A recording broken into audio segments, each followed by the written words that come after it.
नमस्कार दोस्तों, एक बार फिर से स्वागत है आपके चैनल लॉजिस्टिक ब्रिज। इसमें हम लोगों ने पिछले सेशंस में लगभग सारे इनकोटर्म्स कंप्लीट कर लिए। आज हम डिस्कस करेंगे लास्ट इनकोटर्म्स जिसको नाम है CIF, मतलब कॉस्ट, इंश्योरेंस एंड फ्रेट। इस इनकोटर्म्स का इस्तेमाल कोई भी शिपिंग कंसाइनमेंट जो ओशन या रिवर वेज से होती है, उसी में इसका यूज होता है। मतलब आप समझ सकते हैं कि CIF इनकोटर्म का यूज मल्टी मॉडल ट्रांसपोर्ट के लिए नहीं होगा।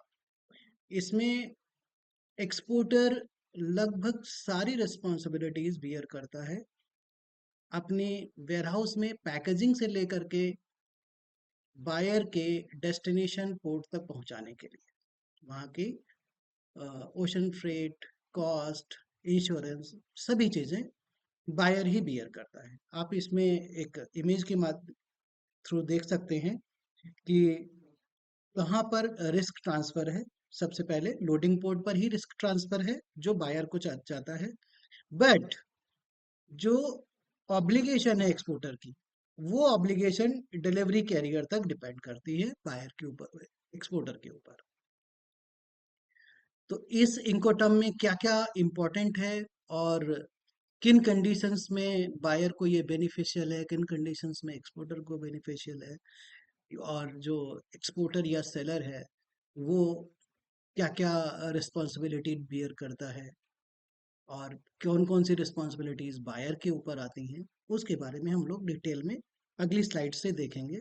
यहाँ पर हमने वही पॉइंट्स पहले से ही पॉइंटर डिसाइड कर रखे हैं कि सेलर की क्या रिस्पॉन्सिबिलिटीज हैं और बायर की क्या रिस्पॉन्सिबिलिटीज हैं। तो इससे आपको क्लैरिटी काफ़ी मिलेगी।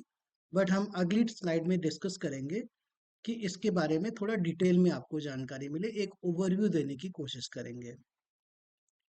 तो जिस तरीके से मैंने अभी अभी आपको बताया कि कॉस्ट, इंश्योरेंस और फ्रेट एक कमर्शियल क्लॉज है जो कि इनकोटर्म्स 2020 में इसको फाइनलाइज किया गया या रिकॉग्नाइज किया गया, जिसमें प्रोडक्ट की कॉस्ट और लोकल ट्रांसपोर्टेशन ओरिजिन पोर्ट पर या फिर कस्टम रिस्पॉन्सिबिलिटीज जो ओरिजिन पोर्ट की हैं, और वेसल पर लोडिंग, इसके अलावा जो ओशन वेसल है उसकी उसका ओशन फ्रेट, ये सारी रिस्पॉन्सिबिलिटीज एक्सपोर्टर को बियर करनी होती है, इसका कॉस्ट एंड रिस्क दोनों। इसके अलावा इंश्योरेंस भी एक्सपोर्टर को ही लेना होता है टिल बायर वेयर हाउस।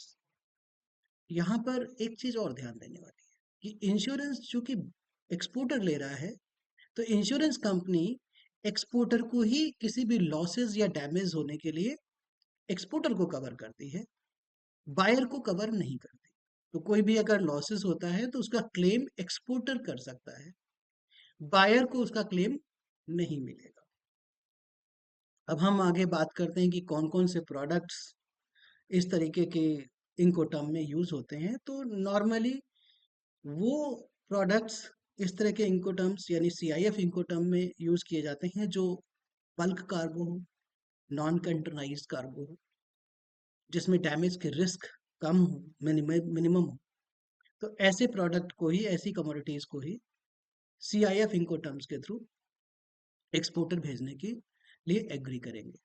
और बायर भी ये देखेगा कि एक्सपोर्टर की एक्सपर्टीज क्या है, वो अपने एरिया में कितना एक्सपर्ट है, जिससे कि वो CIF इनकोटर्म्स को पूरी तरीके से या अच्छी तरीके से फुलफिल कर सकता है, उसके कंप्लायंस को फुलफिल कर सकता है।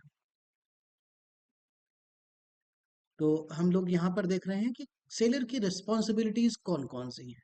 तो सबसे पहले जैसे मैंने आपको बताया, एक्सपोर्ट पैकेजिंग। तो एक्सपोर्ट पैकेजिंग का मतलब ये है कि एक्सपोर्ट प्रोडक्ट जब बन के रेडी हो गया, तो प्रोडक्ट रेडी होने के बाद उसकी पैकेजिंग इस क्वालिटी में होनी चाहिए कि जिससे उसका मूवमेंट करने में या एक प्लेस से दूसरे प्लेस में ट्रांसफर करने में जो पैकेजिंग का वियर एंड टियर है वो मिनिमम रहे।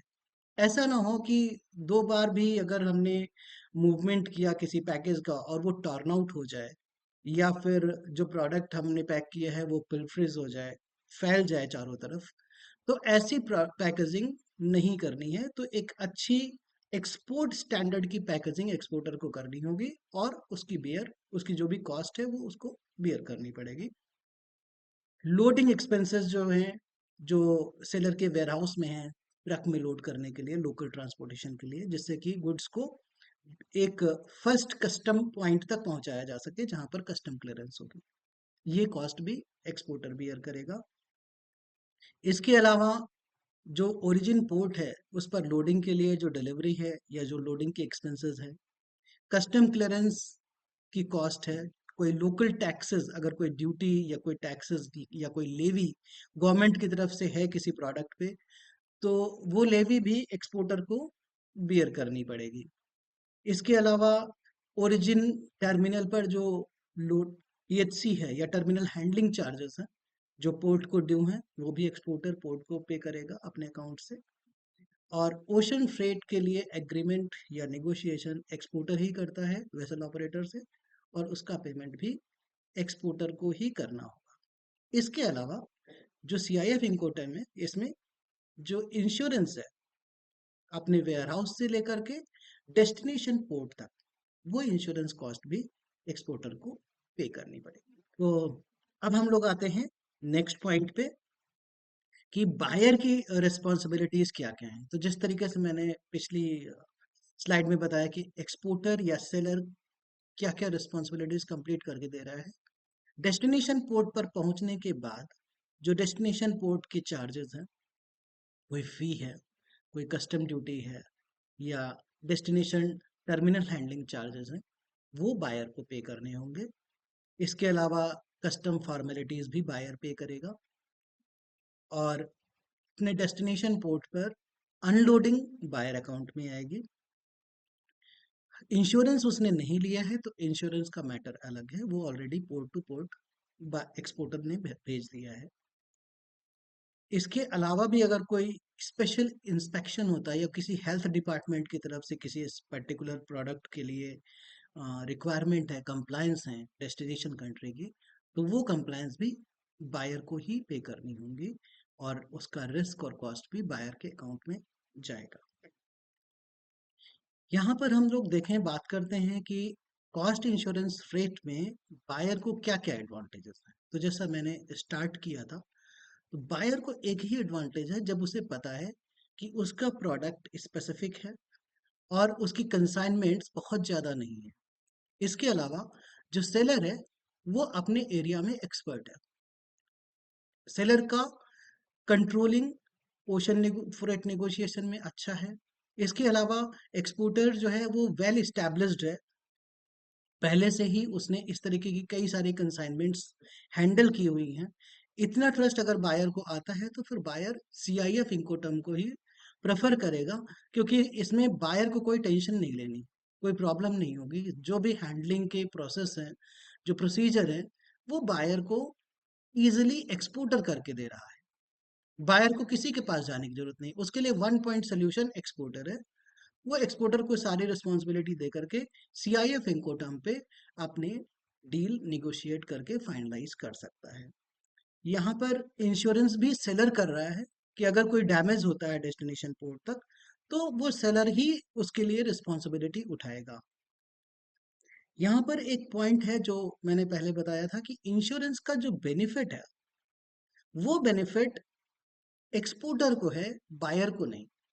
रीजन ये है कि इंश्योरेंस कंपनी जब सीआईएफ इनकोटर्म का कोई भी इंश्योरेंस करती है तो वो सेलर को कवर करती है, सेलर के लॉसेस या डैमेज को कवर करती है। तो अगर डेस्टिनेशन पोर्ट पर पहुंचते हुए ऑन वे या डेस्टिनेशन पोर्ट पर किसी भी वजह से कोई गुड्स को डैमेज होता है, तो उस कंडीशन में बायर को क्लेम लेने में प्रॉब्लम आ सकती है।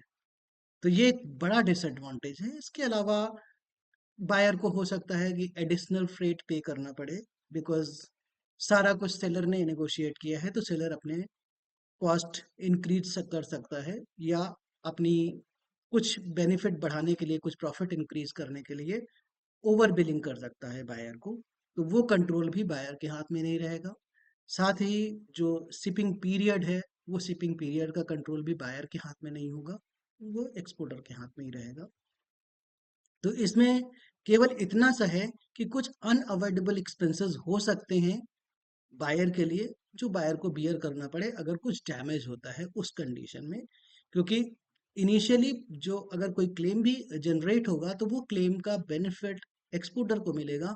उसके बाद एक्सपोर्टर चाहे तो वो बेनिफिट बायर को ट्रांसफर कर सकता है, वो बात की बात है। तो इसलिए इस तरीके के इनकोटर्म्स को डिसाइड करने से पहले बायर को चाहिए कि वो एक्सपोर्टर के साथ बैठे और बहुत ही क्लियर टर्म्स में अपनी कॉन्ट्रैक्ट को प्रिपेयर करे, जिससे कि वो एग्रीमेंट इतना परफेक्ट हो कि किसी भी डिस्प्यूट का कोई स्पेस ना रहे।